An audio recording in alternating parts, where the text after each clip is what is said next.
오늘은 우리가 추석 명절이잖아요. 그래서 명절에 대해서 말씀을 드리고자 합니다. 우리가 계속 로마서를 공부해 왔는데 오늘 명절이기 때문에 명절에 대한 말씀을 드리고자 합니다.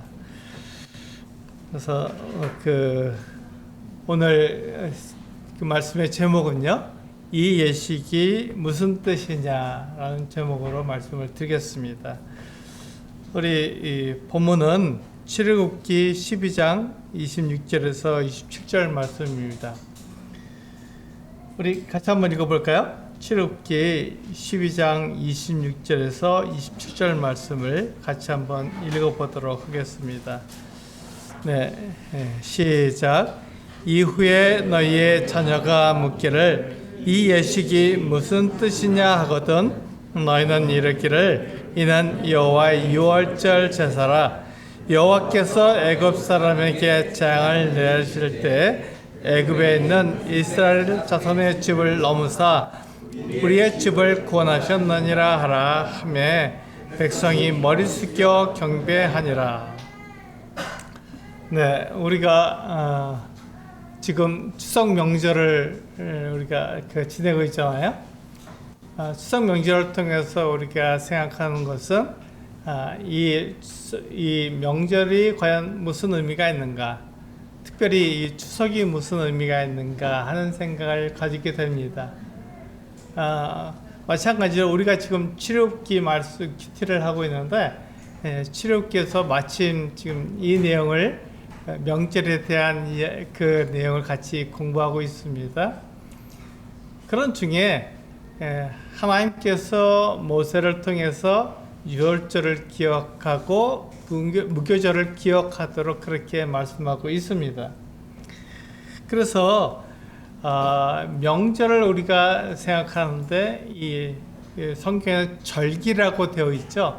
이 절기와 명절 이게 다 같은 말입니다. 그래서 명절, 절기가 같은 말인데 우리가 오늘 생각해 봐야 하는 것은 명절에 대해서 생각해 보는데 이 명절은요 지금 나에게만 의미가 있는 것이 아니라 우리의 다음 세대를 교육하는 그런 의미가 있습니다.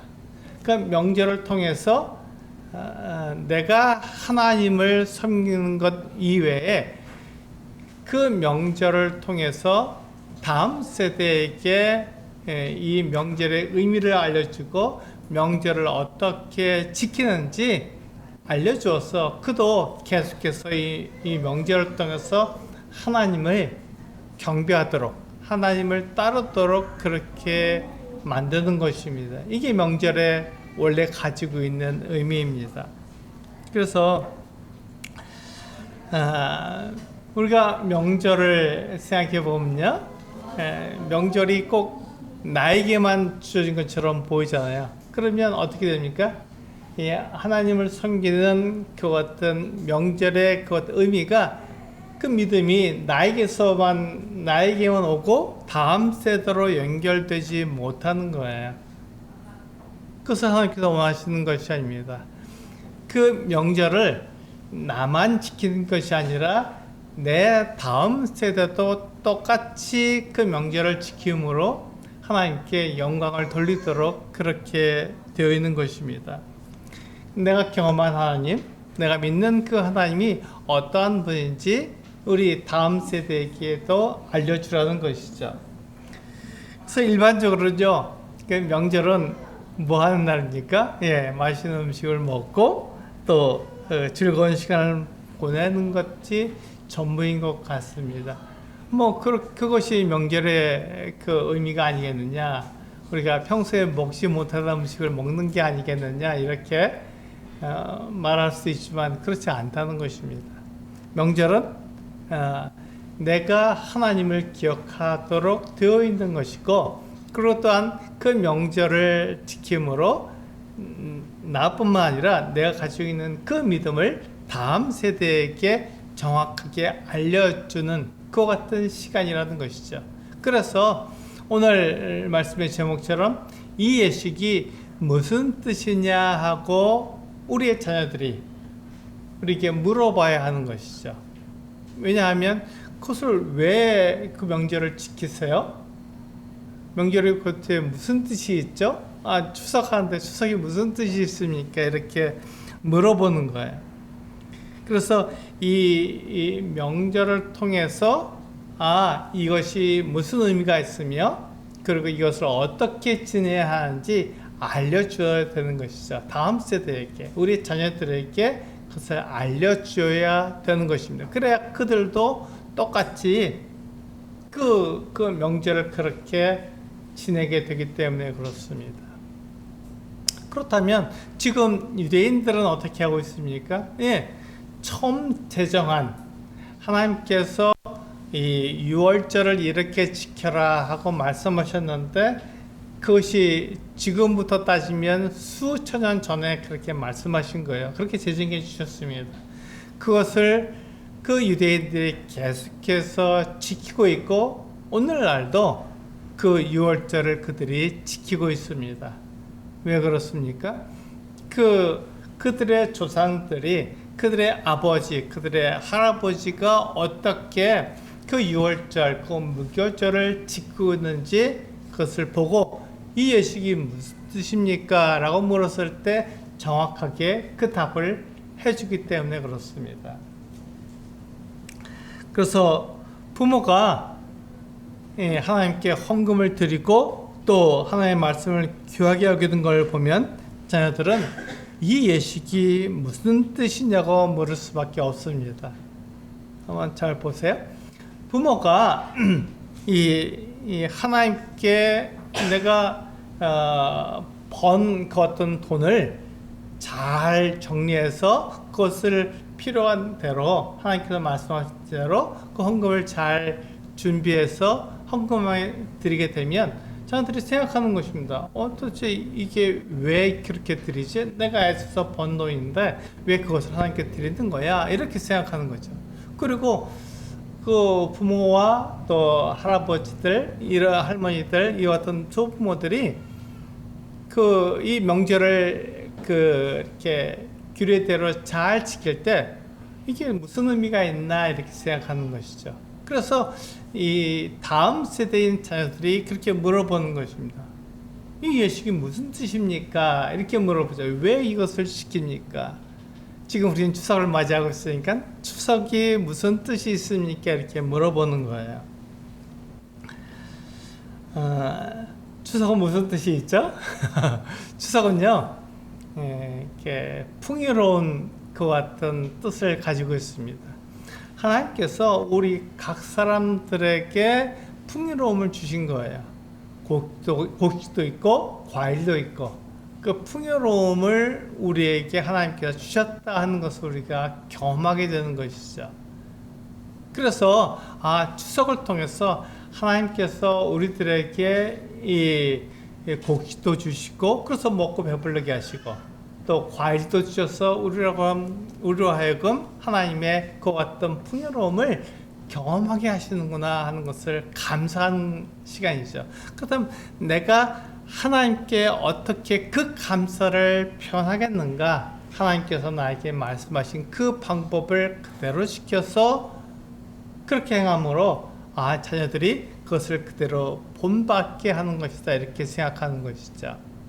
그런데 우리 조상들은 하나님을 떠났기 때문에 어떻게 합니까? 하나님이 말씀하신 그 방법이 아니라 자기들이 원하는 방법으로 그 추석을 지내는 거예요. 그래서 제사를 지내기도 하고 또 그 여러 우상들을 섬기기도 합니다. 그것은 하나님께서 이 성경에서 말씀하신 방법이 아니죠. 그렇게 해서 우리가 풍요로움을 하나님께 감사로 드리지 못하고 우리 조상들에게 드리거나 우상에게 감사를 드리는 거예요. 그러니까 우리가 거기서 많이 혼동하게 되는 것입니다. 추석의 의미는 하나님께서 나에게 얼마나 그 풍성하게 하셨는가 하는 것을 기억하는 것 같은 시간이 됩니다. 그렇다면 6월절은 우리들에게 어떤 의미를 주고 있습니까? 6월절은요, 주님께서 이스라엘 자손에게 얼마나 깊은 관심을 가지셨나 하는 것을 잘 나타내 보여주고 있습니다. 유월절을 가만히 보세요. 유월절이 어떤 의미를 가지고 있죠? 네, 우리가 출애굽기 12장 27절에 보면 이렇게 말씀하고 있잖아요. 출애굽기 12장 27절에 보시면 이렇게 말씀하고 있습니다. 우리 같이 한번 읽어볼까요? 예, 전부는 아니지만 그 앞에 있는 부분만 제가 가져왔습니다. 같이 한번 읽어보겠습니다. 출애굽기 12장 27절 시작. 이는 여호와의 유월절 제사라.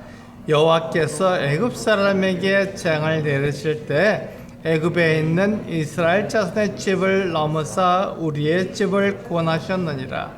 이게 바로 유월절에 대해서 자녀들이 물어볼 때 답을 해야 되는 정답입니다. 이렇게 답을 하라는 것이죠. 이것은 유월절 제사다. 우리가 애굽에 있을 때 하나님께서 그 능력으로 우리를 애굽에서 구원하신, 우리의 집을 넘으신, 그래서 넘을 유자, 넘을 월자, 유월 넘었다. 영어로는 패스오버라 그러죠. 이렇게 넘어갔다라는 뜻으로 유월절이라고 말하는, 넘어간 날입니다. 그래서 그것을 기념하라고 말씀하신 거죠. 어떻게 넘어갔냐면 이렇게 어린 양을 제11에 골라서 선택하는 것입니다. 선택한 다음에 그 선택한 그 어린 양이 14일 될 때까지 아무 문제가 없으면 그 양을 잡습니다. 그리고 그 양을 구워서 같이 식구들이 같이 먹게 되죠. 그때 그 양이 흘린 피를 문에다 바르는 게 아닙니다. 문틀에다가 문 인방과 좌우 설주, 그래서 문틀입니다. 문틀에다가 이렇게 바르는 것이죠. 그 문틀에다가 어린 양의 피를 발랐을 때 그것이 무엇이 되냐면 표시가 되는 거예요. 이 집은 하나님께서 말씀하신 대로 행하는 그 같은 집이고 하나님의 자녀들이 거하는 집이기 때문에 그 집을 넘어가야겠다. 이렇게 해서 넘을 유자, 넘을 월자, 그래서 유월절이라고 말하는 것입니다. 그래서 그 집을 넘어간 거예요. 하나님의 심판, 하나님의 재앙이 그 집에 임하지 않고 넘어갔습니다. 그럼 그 집은 평안하죠. 아무 일도 일어나지 않았습니다. 그런데 똑같은 하나님의 재앙이 아무 표식이 없는, 문틀에 어린 양의 피를 바르지 않은 그 애굽 사람의 집에는 들어가서 그 집에 처음 난 것들을 다 죽인 거예요. 처음 난 것입니다. 저는 둘째입니다. 그래서 저는 죽지 않았죠. 처음 난 것들, 장자들은 다 죽었습니다. 그리고 가축들의 처음 난 것들은 다 죽은 거예요. 근데 거기엔 예외가 없습니다. 바로의 장자들 있죠? 바로의 장자도 죽었습니다. 그리고 감옥에 있는 사람의 장자도 죽었고요. 맷돌 뒤에 있는 그 종의 장자도 죽었습니다. 모든 처음 난 것들은 다 죽은 거예요. 하나님의 심판이고 하나님의 재앙이었습니다. 그것이 애굽 사람들에게는 심판으로 온 것이고 애굽 사람들에게는 슬픔의, 괴로움의 시간이었지만 이스라엘 사람들에게는 어떨까요? 하나님의 능력이 나타난 축제의 시간이었습니다. 그래서 그 시간에는 이스라엘 사람들은 하나님께서 우리 집을 넘어가셔도 하나님의 심판이 넘어갔다. 하나님의 재앙이 우리 집에 임하지 않았다. 우리에게는 아무 일도 일어나지 않았다. 오히려 하나님께서 우리에게 말씀하신 그 어린 양을 먹음으로 우리가 축제를 즐기고 있다. 이렇게 말하고 있는 거예요. 하나님이 우리들에게 역사하시는 것을 우리가 보는 것이죠. 그게 유월절의 뜻이고 의미입니다. 그래서 유월절은 하나님의 재앙이 그 집을 넘어간 날입니다. 하나님의 심판이 임하면 그 집은 슬퍼잖아요. 다 죽으니까요. 죽음이 임하는 그 어떤 재앙이지만, 그러나 하나님의 심판이 넘어가게 되면 그 집에는 아무 일이 일어나지 않기 때문에 그 집은 축제고 기쁨이고 하나님께 감사하는 시간이 되는 것입니다. 그래서 유월절은 하나님의 재앙이 그 집을 넘어간 아름다운 날입니다. 그래서 우리가 여기 보시면 그렇게 그 이스라엘 사람들이 기쁨으로 그 어린 양을 먹고 있는 거예요. 즐겁잖아요. 한쪽에서는 슬픔과 아픔과 괴로움이 있지만 한쪽에서는 기쁨과 즐거움과 감사가 있는 것이죠. 이것이 유월절입니다. 그래서 그것을 어떻게 하라고요? 기억하라고요. 그 죽음을 기억하라고요. 하나님께서 이스라엘을 이렇게 구원했다는 것을 기억하라고요. 그러면 어떻게 됩니까? 그것을 기억하기 위해서 그 부모와 그 이스라엘의 장로들은 그것을 굉장히 조심스럽게 그 일을 정확하게 하나님께서 어떻게 말씀하셨는가 하는 것을 기억하면서 그 일을 치를 것입니다.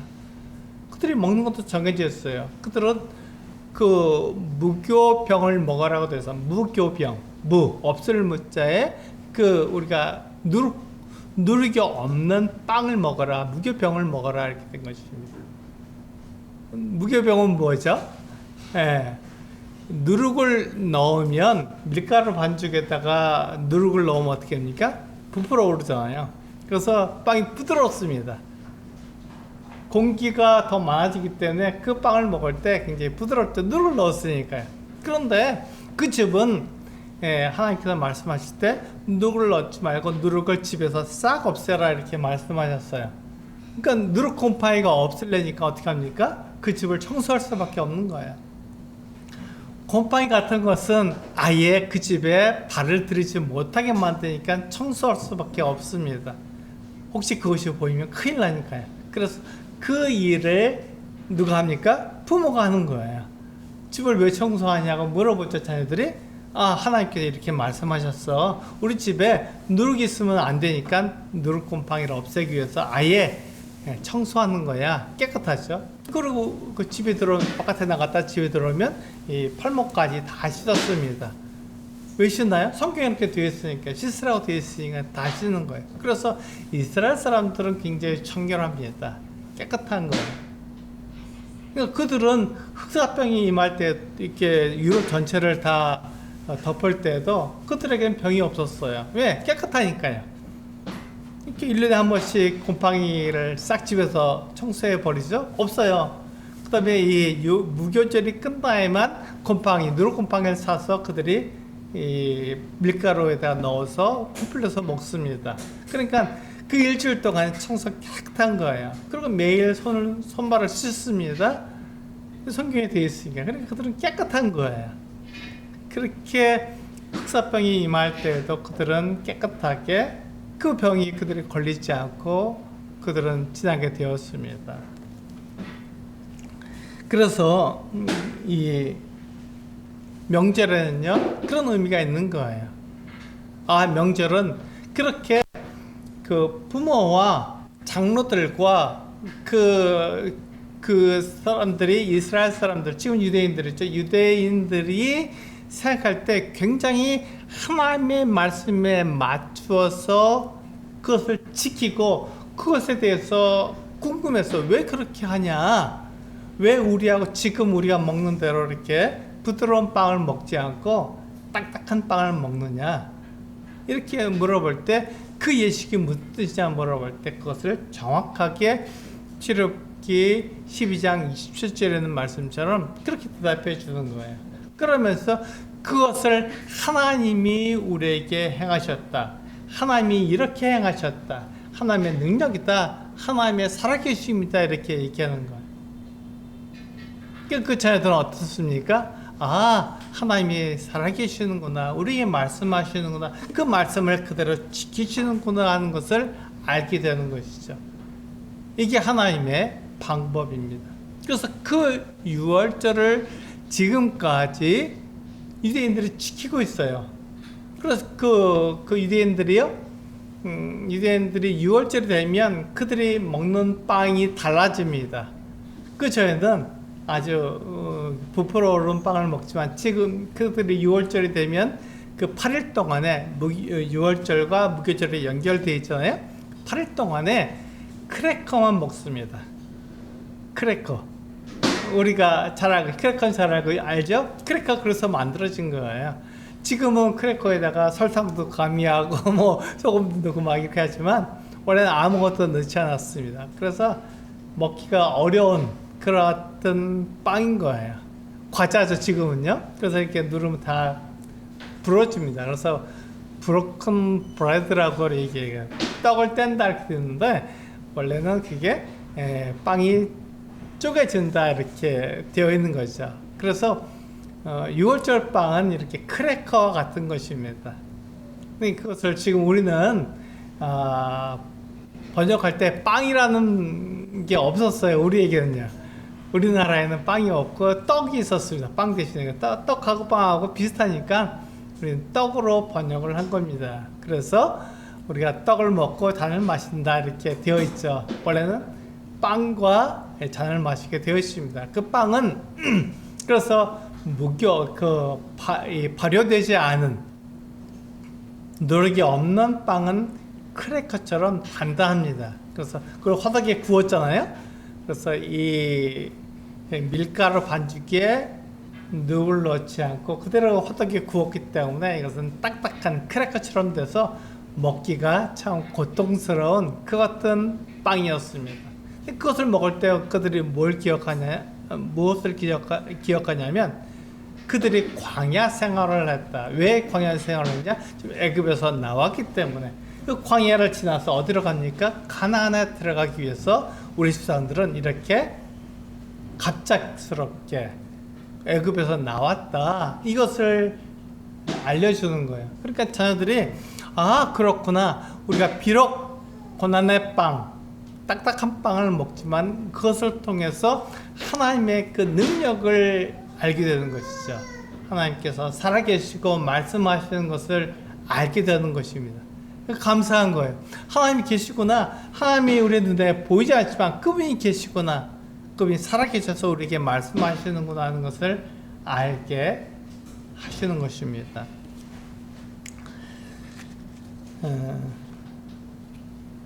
우리에게는 이런 명절뿐만 아니라 우리가 또한 매주 기억하는 그 같은 명절도 있습니다. 우리가 매주 기억하는 명절은 뭔가요? 우리가 오늘 아침에도 그 같은 것을 우리가 나누었지만 주의 만찬입니다. 주의 만찬은 주님께서 우리들에게 말씀하신 그 같은 명절입니다. 원래는 6월절이죠. 6월절을 통해서 예수님께서 그 제자들과 함께 방에 가셔서 다락방에 가셔서 거기서 마지막 6월절을 보내셨습니다. 그런데 그 마지막 6월절을 보낼 때 어떻게 하셨습니까? 예수님 그 6월절을 통해서 우리 교회가 초대교회가 계속 지키는 주의 만찬을 제정해 주신 거예요. 그것을 통해서 하나님께서 우리들에게 이렇게 말씀하셨구나 하는 것을 우리가 알게 되는 것이죠. 그래서 이 예식이 무슨 뜻이냐 하고 똑같이 묻는 거예요. 우리 자녀들이 우리들에게 묻는 거죠. 왜 매주 이렇게 그 떡과 잔을 우리가 대해합니까? 이렇게 물어보는 거예요. 우리 자녀들이 그렇게 물었습니다. 그것이 바로 이 예식이 무슨 뜻이냐라고 묻는 것과 똑같은 거예요. 왜 떡을 나누죠? 왜 잔을 나누죠? 이렇게 우리에게 물어볼 수 있는 거죠. 그때 그는 어떻게 대답한다고요? 내 생각대로 그냥 말하는 게 아니라 하나님께서 우리들에게 하신 말씀을 그들에게 전해주도록 되어 있습니다. 그리고 그것을 하나님께서 말씀하신 그 방법대로 그렇게 그 주의 만찬을 나누는 거예요. 우리가 만찬이라고 했기 때문에 이 만찬은 저녁 식사입니다. 우리가 그 아침 식사를 우리 한자 말로 할 때 조찬이라고 말합니다. 그래서 조찬 기도회가 있잖아요. 아침 식사를 하면서 기도하는 것을 우리는 조찬 기도회라고 합니다. 그러면 점심은 뭐죠? 한자로 오찬이라고 말합니다. 그래서 조찬, 오찬 그러면 저녁 식사는 뭐죠? 만찬입니다. 그래서 주의 만찬은요, 주님의 저녁 식사를 말하고 있는 것입니다. 저녁 식사를 하는 거예요. 그런데 이 유대인들에게 그 하루의 개념과 우리 이방인들, 우리 한국 사람의 하루 개념은 서로 다릅니다. 이것도 우리가 기억해야 되는 것이죠. 유대인들이 말하는 하루의 개념은요, 저녁 6시부터 시작합니다. 6시가 되면 이제 다음날, 저녁 6시가 되면 다음날이 되는 거예요. 그래서 안식 후 첫날, 그러면 우리 주일이죠. 안식 후 첫날이 언제부터 시작됩니까? 토요일 저녁부터 시작되는 거예요. 토요일 저녁 6시가 돼서 저녁 식사를 하잖아요. 그러니까 가장 먼저 드리는 시간이 되는 거죠. 토요일 저녁에 주의 만찬을 나눈 거예요. 그때는 안식일이 아니었습니다. 안식일 다음 날이죠. 그들의 그 하루의 개념이 우리가 다르기 때문에 그렇습니다. 그래서 예수님도 안식일날 유월절 식사를 하셨다 하는 것은 저녁 식사를 말하는 거예요. 그날 저녁 식사를 안식일, 그러니까 14일 유월절 식사를 하셨기 때문에 14일 저녁에 그들과 함께 식사를 하신 거예요. 저녁 식사였습니다. 그래서 주의 만찬이라고 말하는 것이죠. 그런데 우리 한국 사람들의 하루 개념은 어떻습니까? 밤 12시부터 시작되는 거예요. 밤 12시에는 우리 잠잡니다. 그래서 아침에 일어났죠.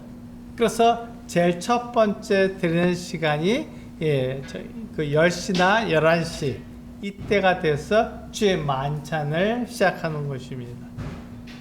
주의 만찬은 그래서 유대인들에게는 저녁 식사였고 우리 이방인들에게는 하루의 개념이 다르기 때문에 주일 오전 시간으로 바뀌게 된 거예요. 그러니까 저녁 시간까지 기다릴 필요가 없죠. 그냥 맨 마지막 시간이 되니까요.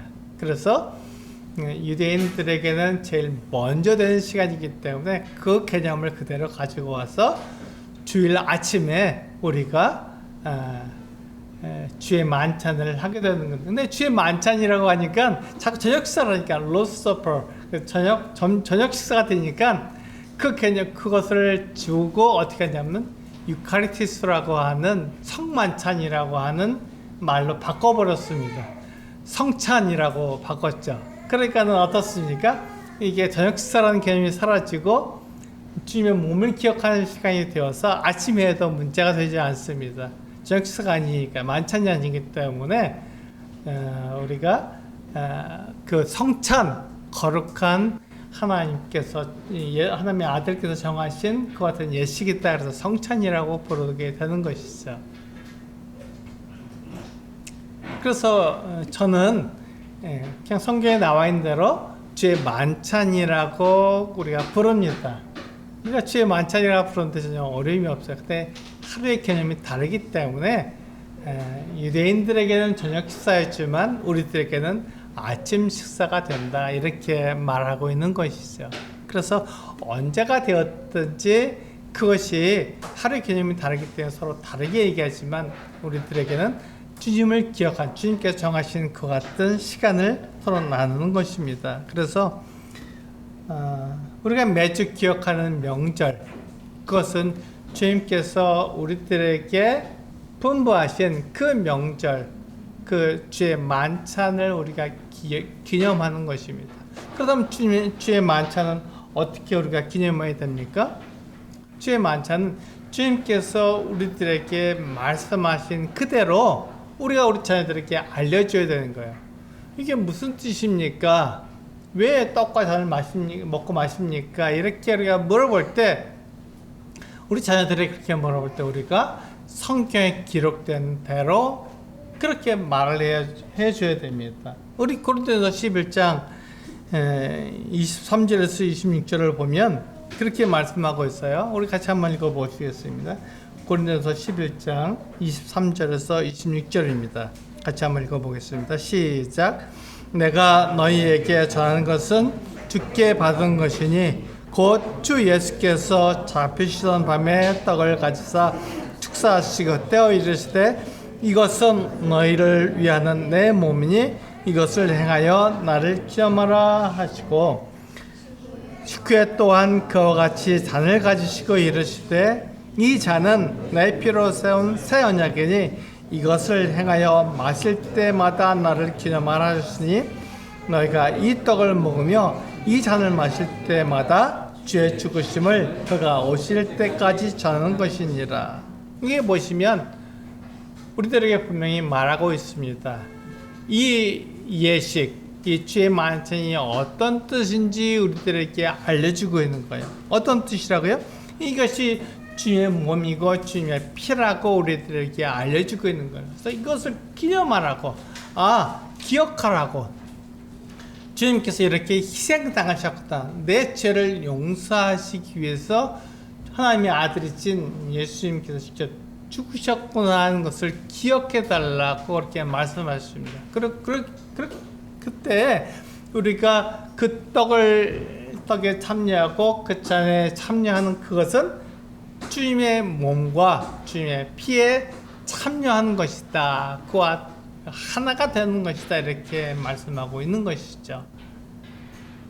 그래서 우리는 이것을 우리 자녀들에게 알려줘야 되는 거예요. 그들이 이해할 수 있도록 더 자세하게 말할 수 있지만 이 고린도서 11장 23절에서 26절에 있는 이 말씀을 벗어나지 않는 그 어떤 설명을 더 부드럽게 더 자세하게 해줄 수 있는 것입니다. 근데 이 뜻은 벗어나지 않아야 되는 거예요. 이 뜻에서 예수님께서 우리들에게 말씀하신 것이죠. 이것이 우리가 우리 자녀들에게 설명해야 되는 내용입니다.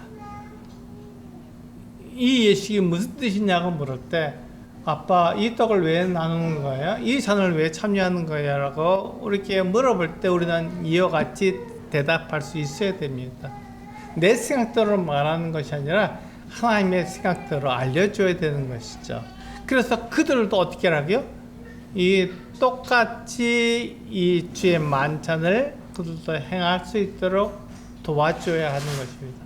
이것이 어떤 의미가 있는지 왜 중요한지 알려줘야 한다는 것이죠. 그렇게 하기 위해서 우리 그리스도인들은 먼저 예수 그리스도를 믿은 사람들은 이것을 행할 때 조심스럽게 행하는 것입니다. 하나님 말씀을 전하는 사람들에 대해서 우리가 헌금할 때 그 같은 것들을 기억하고 하나님이 이렇게 하라 하셨구나 그 말씀을 그대로 지킬 때 우리 자녀들이 그것을 본받고 오랫동안 매주 보게 되니까요 그것을 그대로 행하게 된다는 것입니다. 이제 사람은요 시간의 제약을 받잖아요. 저도 젊을 때가 있었습니다. 근데 지금은 나이 들어서 노인이 됐어요. 이제 조금 있으면 주님 나라에 가게 될 것입니다. 그러면 사람은 그렇게 시간의 제한을 시간과 공간의 제한을 받기 때문에 우리가 그것을 다음 세대에게 알려줘야 되는 거예요. 그렇지 않으면 다음 세대가 그것을 그대로 따라하지 못하고 자기 생각대로 해버리니까 그렇게 하지 않도록 하기 위해서 이 예식이 무슨 뜻인지 정확하게 알려줄 필요가 있는 것이죠. 그래서 그것을 어떻게 하는지 보고 듣고 그들의 생각해서 하나님의 말씀대로 지킬 수 있도록 도와줘야 하는 것입니다. 그것이 이 예식을 우리가 행하는 이유이기도 합니다. 물론 내가 예수 그리스도의 죽음을 기억하는 귀한 시간이죠. 또 한 가지는 그것을 다음 세대가 알 수 있도록 그들에게 전해주는 그와 같은 의미가 있는 것입니다. 그래서 그렇게 해야 되는 거예요. 고린도전서 10장 16절과 17절은 우리들에게 이렇게 말씀하고 있어요. 같은 의미입니다. 그래서 이것을 잘 보시면 어떤 의미가 있는지 우리가 알 수 있습니다. 고린도전서 10장 16절과 17절 같이 읽겠습니다. 시작. 우리가 축복하는 바 축복의 잔은 그리스도의 피에 참여함이 아니며 우리가 떼는 떡은 그리스도의 몸에 참여함이 아니냐. 떡이 하나요 많은 우리가 한 몸이니 이는 우리가 다 한 떡에 참여함이라. 그렇습니다. 우리가 떡에 참여하고 참여하는 이는 그리스도와 내가 하나가 된다는 것입니다. 그리스도의 몸에 내가 참여한다는 말이 되는 거예요. 그래서 우리가 내가 그리스도의 의가 나에게 주어졌고 그리스도의 희생 때문에 내 죄가 용서되었다고 말하는 것은 이와 같은 것을 말하는 거예요.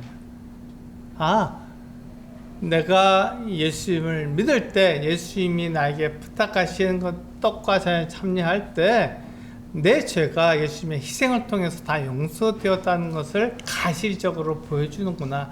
내가 볼 수 있는 방법으로 그렇게 나타내주는구나 하는 것을 알 수 있게 하는 거죠. 그래서 이 예식은 대단히 중요합니다. 명절이 그렇게 중요한 거죠. 그런 의미를 가지고 있는 거예요. 그래서 우리가 매주 이 어떤 명절을 지내고 있지만 주의 만찬을 그렇게 행하지만 그 의미를 정확히 알 필요가 있다는 것입니다. 그래서 내가 그 의미대로 행할 뿐만 아니라 내 자녀들에게 다음 세대에게 그것을 알려줘서 그들도 그렇게 행해서 주님이 오실 그때까지 계속되도록 주님이 주의 만찬을 제정하신 지 2000년이 지났어요. 지금도 우리는 동일하게 그와 같은 일을 행하고 있습니다. 우리가 어떻게 그와 같은 일을 행하죠? 하나님 말씀에 그렇게 되어 있고 우리의 선배들이 그렇게 하는 것을 보았고 들었기 때문에 그것을 그대로 흉내내서 그렇게 하는 것입니다. 우리 선배들이 그렇게 하지 않았으면 우리는 어떻게 해야 되는지 참 어려울 거예요. 그러나 우리 선배들이 그것을 알려주었고 그들이 하는 것을 보았기 때문에 그대로 흉내내서 우리가 같이 하고 있습니다. 그래서 그것이 중요한 거예요. 명절은 그런 의미가 있습니다. 그래서 우리가 이 말씀을 통해서 우리가 주님의 피에 참여하고 주님의 몸에 참여하는 것을 알게 된다고 말씀하고 있는 것이죠. 이것이 그리스도와 내가 연합되어 있고 그리스도의 희생이 나의 희생이며 내가 그리스도와 하나가 된다는 것을 가시적으로 보여주는 것입니다. 알 수 있게끔 우리에게 말씀해 주고 있는 것이죠. 그런데 우리 사사기 2장에 보시면 이와 반대되는 말씀이 있습니다. 우리 사사기 2장 10절에서 15절 말씀을 같이 한번 읽어보도록 하겠습니다. 사사기 2장 10절에서 15절입니다. 시작. 그 세대의 사람도 다 그곳 조상들에게로 돌아갔고 그 후에 일어난 다른 세대는 여호와를 알지 못하여 여호와께서 이스라엘을 위하여 행하신 일도 알지 못하였더라. 이스라엘 자손이 여호와의 목전에 악을 행하여 바알들을 섬기며 애굽 땅에서 그들을 인도하여 내신 그들의 조상들의 하나님 여호와를 버리고 다른 신들 곧 그들의 주위에 있는 백성들의 신을 따라 그들에게 절하여 여호와를 진노하시게 하였으되 곧 그들이 여호와를 버리고 바알과 아스타롯을 섬겼으므로 여호와께서 이스라엘에게 진노하사 노력하는 자의 손에 넘겨주사 그들이 노력을 당하게 하시며 또 주위에 있는 모든 대적의 손에 팔아 넘기심에 그들이 다시는 대적을 당하지 못하였으며 그들이 어디로 가든지 여호와의 손이 그들에게 재앙을 내리시니 곧 여호와께서 말씀하신 것과 같고 여호와께서 그들에게 맹세하신 것과 같아서 그들의 괴로움이 심하였더라. 이 말씀을 보면 하나님께서 사람들을 사랑하시는 것을 알 수 있습니다. 여기에 보시면 우리가 다음 세대에게 하나님의 능력과 그 뜻을 전해주지 않으면 그들이 하나님을 알지 못하는 세대가 된다고 분명히 말씀하고 있습니다. 사사기에 그렇게 말씀하고 있잖아요. 하나님을 알지도 못했고 그러니까 그들이 어떻게 합니까? 다른 세대가 되어서 하나님을 알지도 못하고 자기들은 멋대로 섬기는 거예요. 우상도 섬기고 그 가나안 땅에 있는 그 어떤 우상을 섬기지 말라고 하나님께서 말씀하셨지만 그것과 상관없이 그들의 보기에 그것이 좋아 보이니까 그렇게 우상을 섬겨야만 그 가나안 땅에서 비도 곡식도 풍부하게 된다고 생각하니까 그 우상을 섬긴 거예요. 하나님께서는 그렇게 우상을 섬기라고 말씀하신 것이 아니라 하나님을 섬기라고 말씀해 주셨지만 그들은 그렇게 하지 않았습니다. 그래서 그들은 다른 세대가 된 것입니다. 하늘을 모르는 그 어떤 세대가 된 거예요. 왜요? 그들의 조상들, 그들의 부모와 그들의 장로들이 그들에게 하나님을 어떻게 섬겨야 되는지 알려주지 않았기 때문에 그들이 몰랐던 거예요. 그래서 우리는 그와 같은 그와 같은 것을 반복하지 않도록 어떻게 하죠? 우리는 계속해서 하나님께서 우리들에게 말씀하신 것을 기억하고 그것을 보여줌으로 그들이 그대로 따라올 수 있도록 그들에게 알려줘야 한다는 것이죠.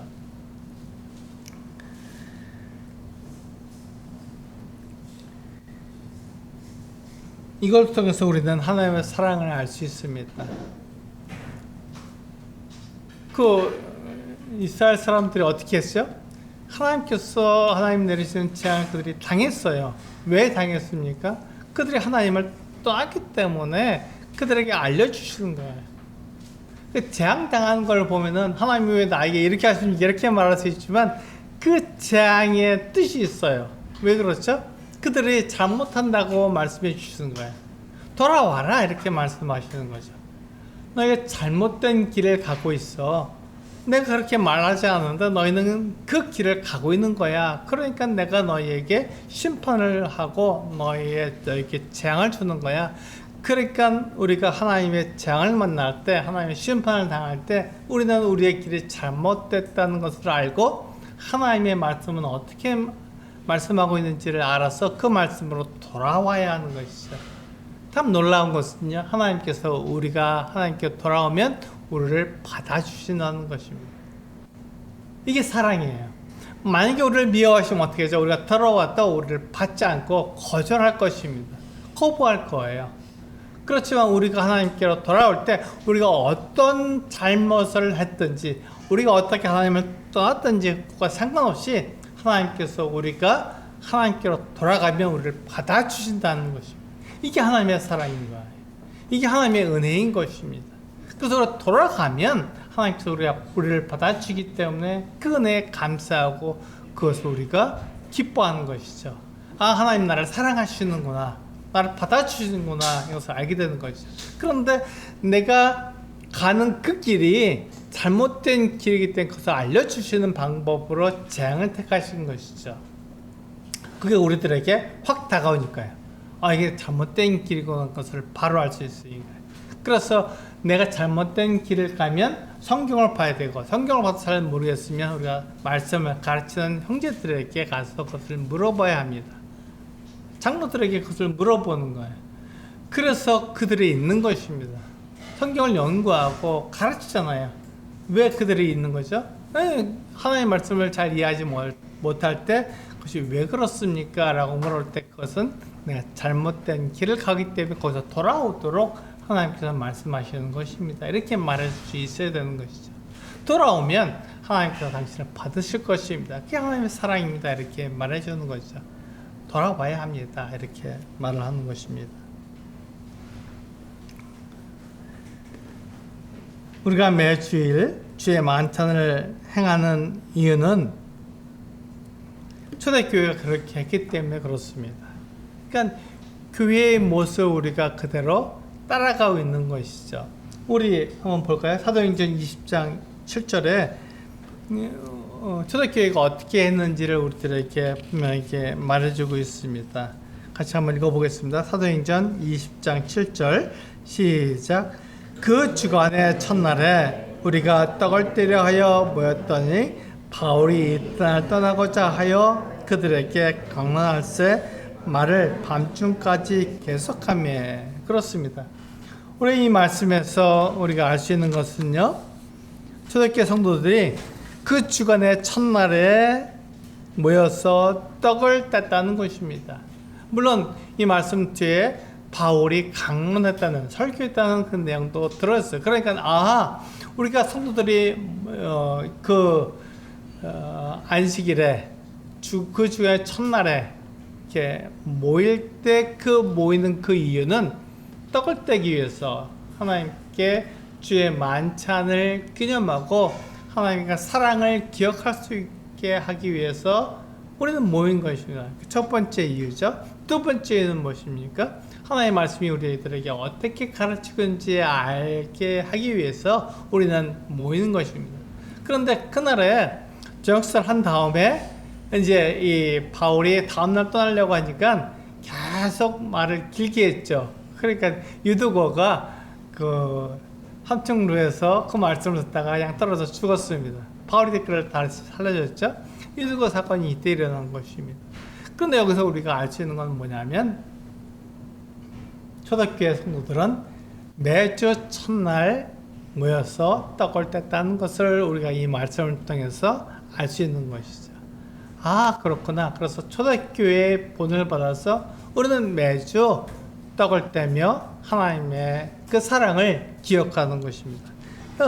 우리가 그 사랑을 얘기하지만 하나님의 아들은 희생을 당하신 것 같은 슬픔과 고통 가운데 있지만, 우리들에게는 죄 사함, 우리의 죄를 용서해 주시는 것 같은 기쁨과 즐거움, 하나님과 화목됐다는 이와 같은 축제가 우리에게 있는 것이죠. 이걸 통해서 우리는 하나님을 사랑하게 되는 것입니다.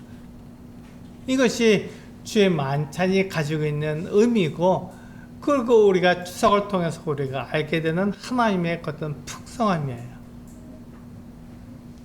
추석을 통해서 우리가 알 수 있는 것은 우리 조상들이 이렇게 알려준 그 같은 방법을 따라가는 것이 아니라 하나님께서 우리들에게 풍성함을 주셨다. 그래서 때때로 우리의 엄마들이 그렇게 얘기하잖아요. 제 아내도 그렇게 말을 하지만, 물가가 많이 올랐어. 고기도 비싸, 과일도 비싸, 이렇게 얘기합니다. 그러다 그 얘기를 하다 보니까 하나님의 풍성하심을 우리가 얘기하지 못하고 비싼 거만 얘기하는 거예요. 값이 다 올랐다는 건 얘기하는 거예요. 그러니까 뭐가 되죠? 사람이 욕심만 얘기하고 하나님의 풍성함을 우리가 들어주지 못하는 거죠. 물론 우리는 삶이 어려울 수도 있어요. 팍팍할 수도 있습니다.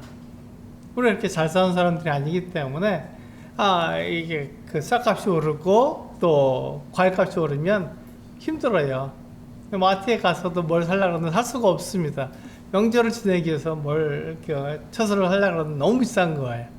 그렇지만 그것을 통해서 우리가 알 수 있는 것은 하나님께서 우리들에게 풍성함을 주셨다는 것을 알 수 있는 것이죠. 그게 먼저입니다. 그게 먼저예요. 그것을 기억해야만 하나님께 감사할 수 있는 것이죠.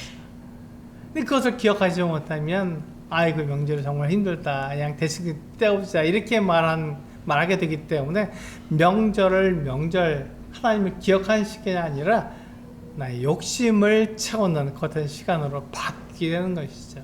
그래서 명절은 하나님을 기억하는 시간입니다. 그게 1년에 한 번 오는 명절일 수도 있고, 이렇게 매주 주의 만찬을 통해서 하나님의 사랑을 기억하는 시간이 될 수 있습니다.